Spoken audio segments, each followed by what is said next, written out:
today on Life and Faith.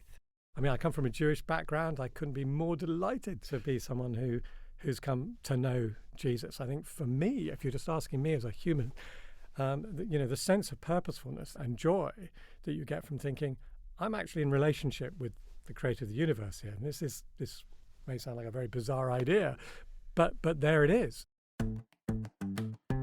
We're scoring about 5% in our test of what's the universe made of. The Bible describes the real world as we know it. It has the ring of truth. What kind of country is it that we live in when you can't tell a child why his father was killed because you didn't want him to grow up hating white people? Does the human race deserve to continue? Welcome to Life and Faith from the Centre for Public Christianity. I'm Simon Smart. In this episode, we're featuring a conversation I had recently with Mark Greene during his recent trip to Sydney as, among other things, keynote speaker at Morling College's Work and Faith Conference. Mark is a speaker and author of many books and is the executive director of the London Institute for Contemporary Christianity. Mark's focus is all about the difference that faith can make to the whole of life, including but not limited to the sphere of work. Mark grew up Jewish and spent many years in advertising in London and New York, which he loved, and he has some pretty incredible stories to tell from that part of his life. I hope you enjoy this conversation as much as I did. Mark, lots of people consider Christianity to be mostly about the next life without a lot of regard for this one, but I presume you'd want to challenge that. Yeah, I mean, I think Christianity is totally about the next life and totally about this life. And there's a sense in which, what's, I think, liberating about it is, yes, there is a promise. Those who follow Jesus will spend eternity with him. And there'll be plenty to do. But because of that, because there is a new day coming, actually, I think it's liberating. It's liberating because it frees the person not to be over depressed by what's there and to think this is all there is, or to think, well, I've got to get every last sort of bit of marrow out of this life now, or because there's nothing following. No, there's something much better following. But it also, I think, focuses on, well, if he's coming and if I'm going to spend eternity with him, what's the best thing I can do now to make things as much like he would like them to be, which I think relates to your ideas about the common good, much like he would want them to be now, so that, So I think for me, it focuses one's purpose. Now, you're someone who thinks Christian faith is a life-giving faith, but in what sense is it that? Well, to me, I mean, I come from a Jewish background. I couldn't be more delighted to be someone who's come to know Jesus. I think for me, if you're just asking me as a human, the sense of purposefulness that you get from and joy that you get from thinking, I'm actually in relationship with the creator of the universe here. And this may sound like a very bizarre idea, but there it is. And the sense that of what you might call, I mean, just daily involvement, which always, I think, can sound really, odd to the outsider. I mean, that's fair enough. But the reality is, I've seen God heal on the 10th floor of a Madison Avenue advertising agency in the middle of the day. I mean, I've seen him do amazing things. I've seen things which, of course, people can dismiss with timing and so on, but not at all. And I feel like, it's quite a personal thing, really, but he has been incredibly kind to me, and through some quite difficult times. So I'm extraordinarily grateful. Do you mind me asking, what was the 10th Avenue experience in an advertising agency? Oh, the healing. Well, yeah, the healing was. It was about 3:00 in the afternoon, and my boss's secretary, Sheila, came back from the dentist in absolute agony, and the drugs were just not working. And I went into her office to get an appointment with my boss, who's sort of head of that particular department. And I could see she was just in terrible pain. So I said, "Are you okay?" It was obvious she's not okay. She said, "No, I'm." So would you mind if I prayed for you? And extraordinarily, she didn't mind. I mean, I'd known her for a while. I don't think there's any particular issue why you can't pray for somebody if they want to be prayed for. So I invited to my office. This was a day when people had offices. Can you imagine? Yeah. So there was actually can't imagine an office. There was actually a door to close, which I realise is What a dream that might have been. And so she sat down, and I prayed for her, and she just basically skipped out of my office. I mean, it was extraordinary, without any pain. So there you have it. That is extraordinary. And these sorts of stories that people experience, this is a kind of the experienced religious or spiritual moment, are fascinating in terms of how people would try to interpret that, I imagine. A total skepticism will find reasons for it, but your experience was very real to you at the time, very real to her, presumably. Yes, I mean, I think there are lots of these stories, and I could probably fill your program to the point of losing the will to live on the part of your listeners with these stories. But I think what I've seen is miracles don't necessarily change anybody's mind. It just gets their attention.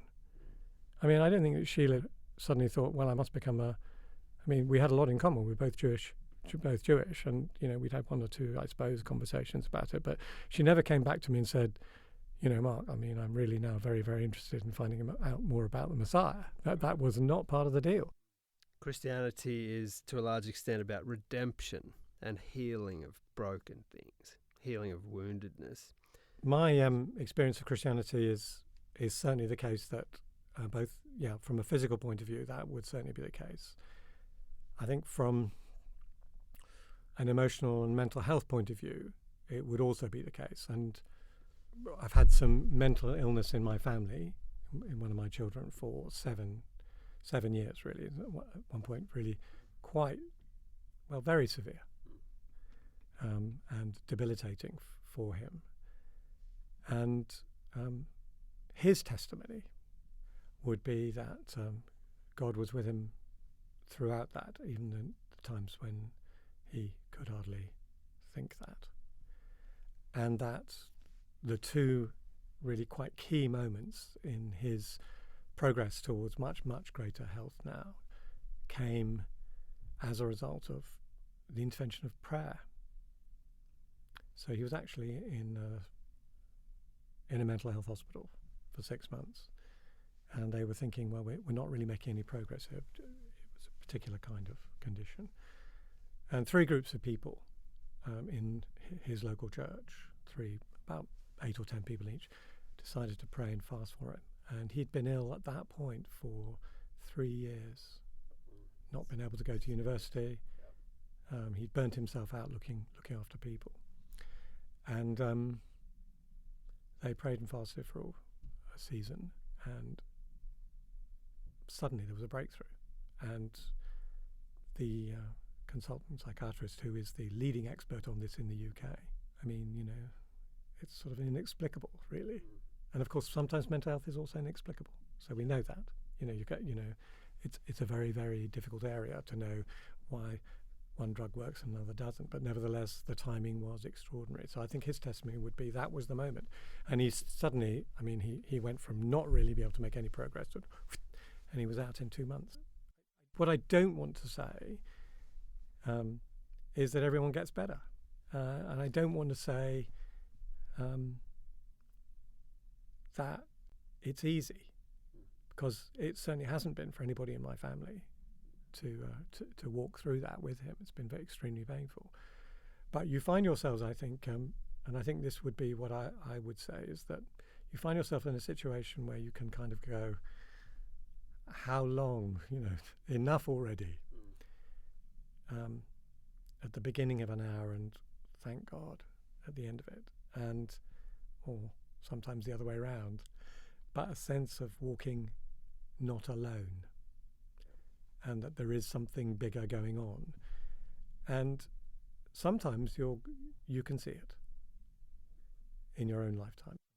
The British writer Francis Bufford summarises Christianity as far more can be mended than you know. I think that's a nice way of describing that, because it recognises true brokenness, but there's a sort of a hopefulness to it as well.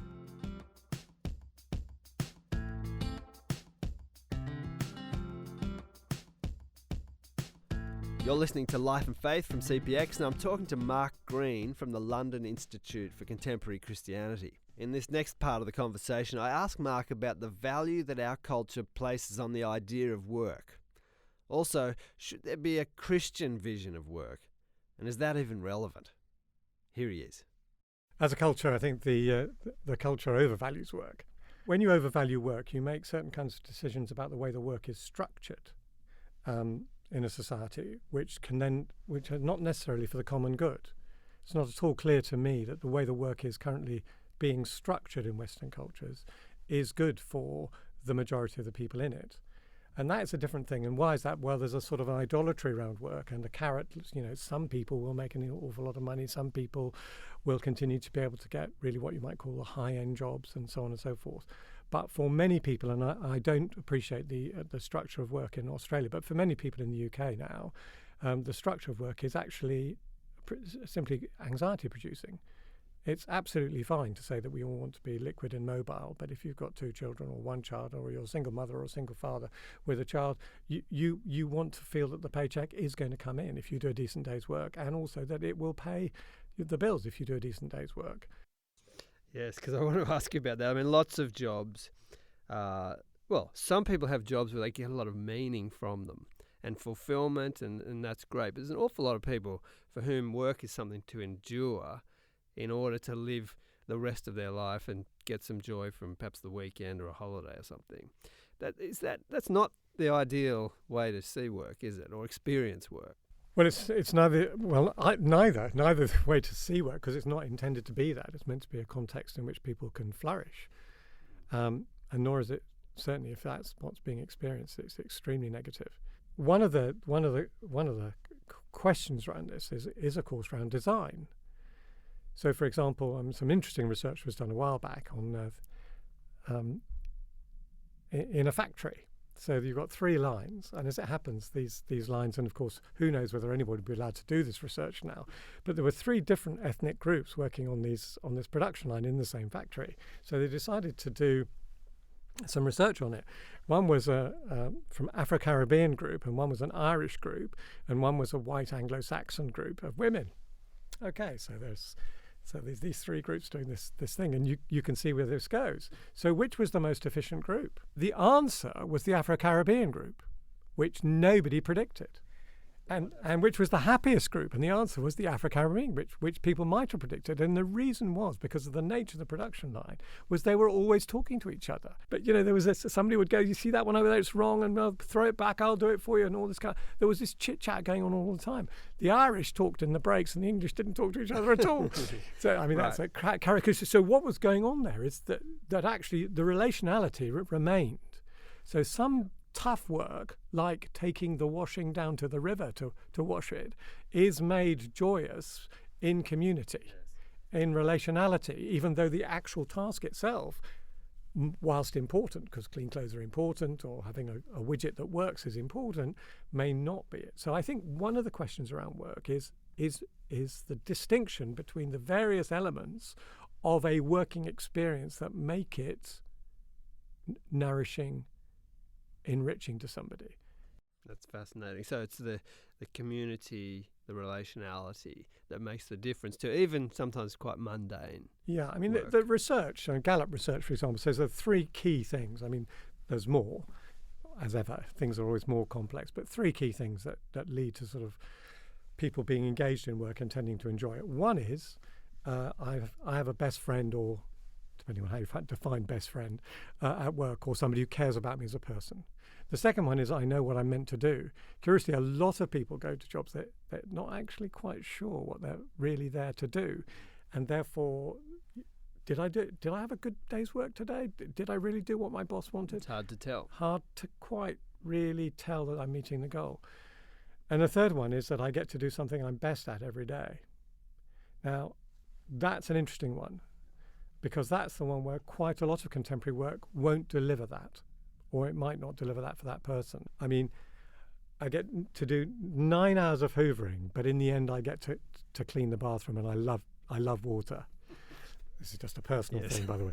You know, so come around and clean my bathroom. Thank you very much. It's a full service here. So I think, but that's much harder now. And how we design, of course, people have got to know what that is, and whether we can do that for everyone is moot. And historically, clearly, in most cultures, we've not been able to do that. Does Christianity care about work? Is there a Christian vision for how work can be?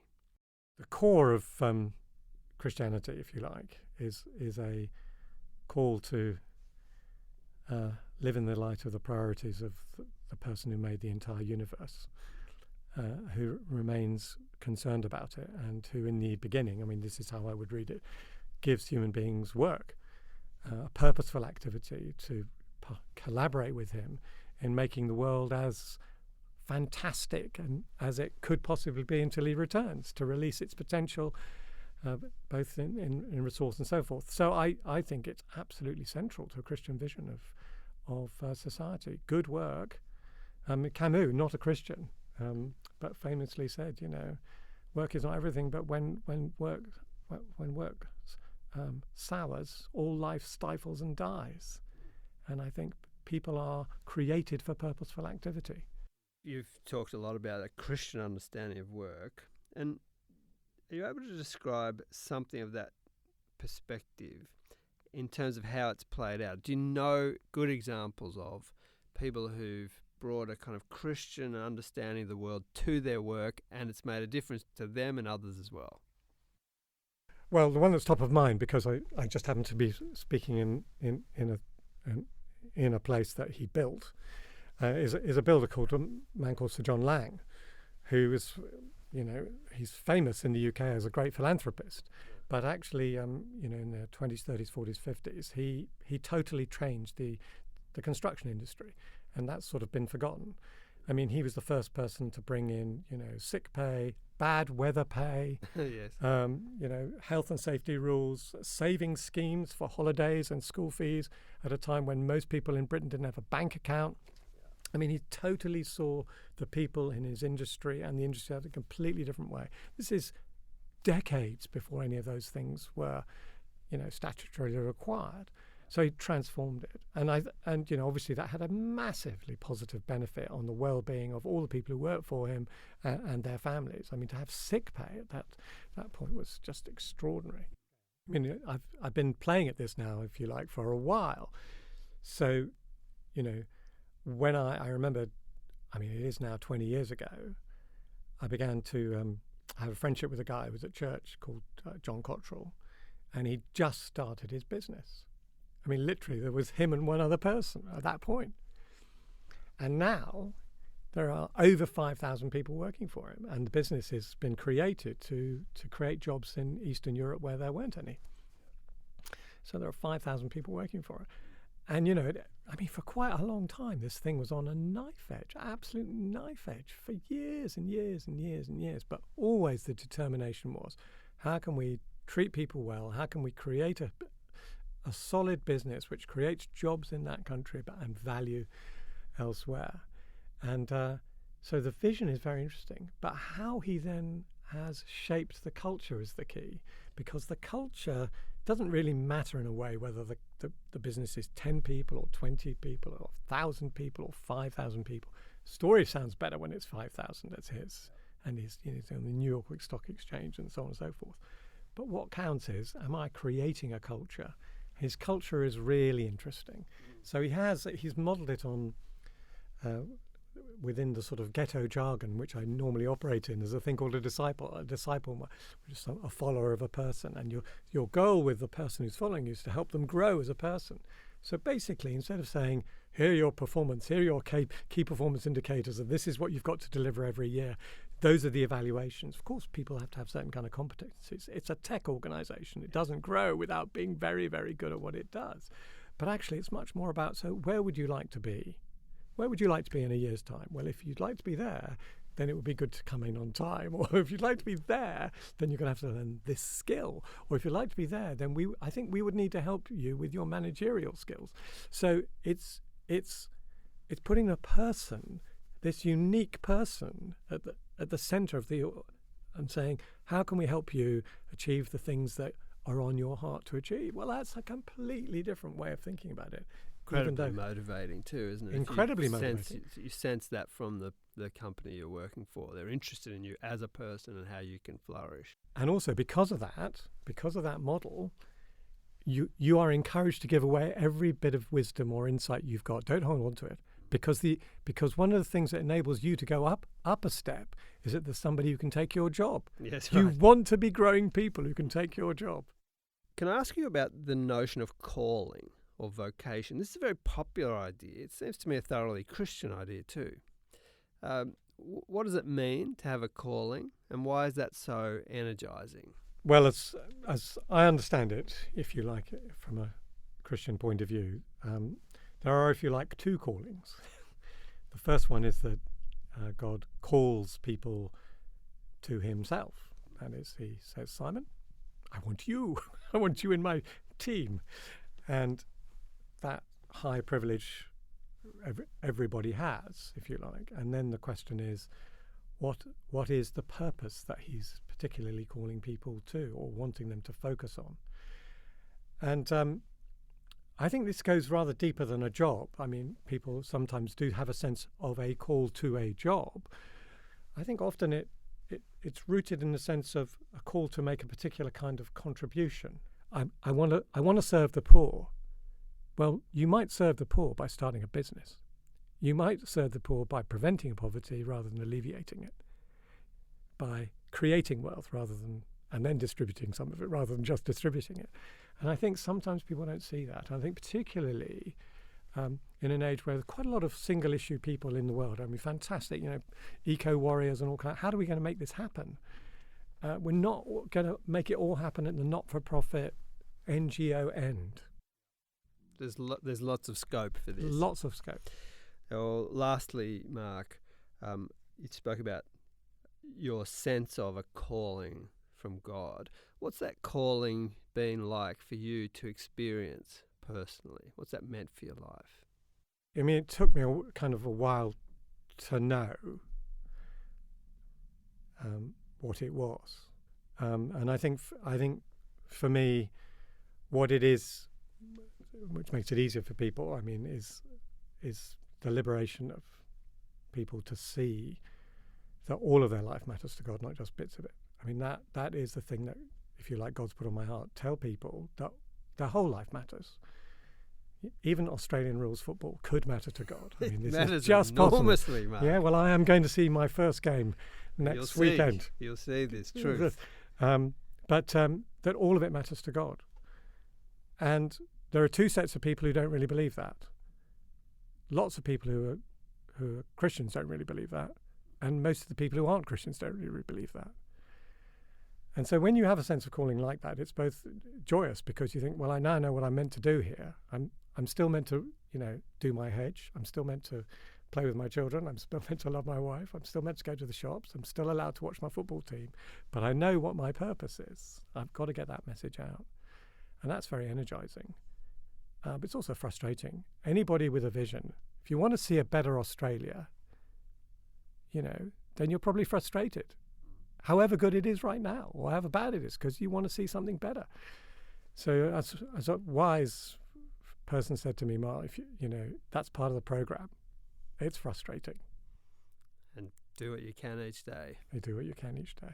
Well, I'm sure you are making a huge contribution in that area, Mark, and people, when they catch that vision, will be enormously energised by it. It's been great to talk to you about it. Thank you for coming in. Thank you. Thanks for joining me on Life and Faith, and thank you to Mark Greene and to Cara Martin for her introduction to Mark. If what we talked about today resonated with you, why don't you consider reading one of his books? Fruitfulness on the Front Line is one, Thank God It's Monday, and Of Love, Life and Cafe Latte. And don't forget to subscribe to Life and Faith and rate us on iTunes. And why don't you share it with someone who you think might enjoy the conversation? Coming up next week. My name is Vincent Lingiari. Came from Kaguragu, Waddy Creek Station.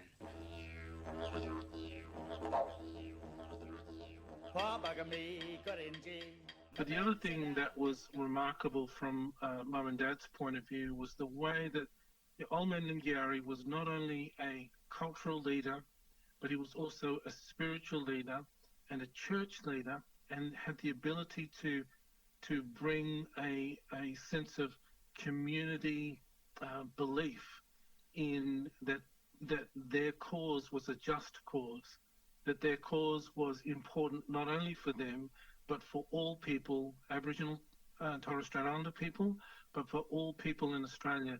They had the sense that they were part of something really special.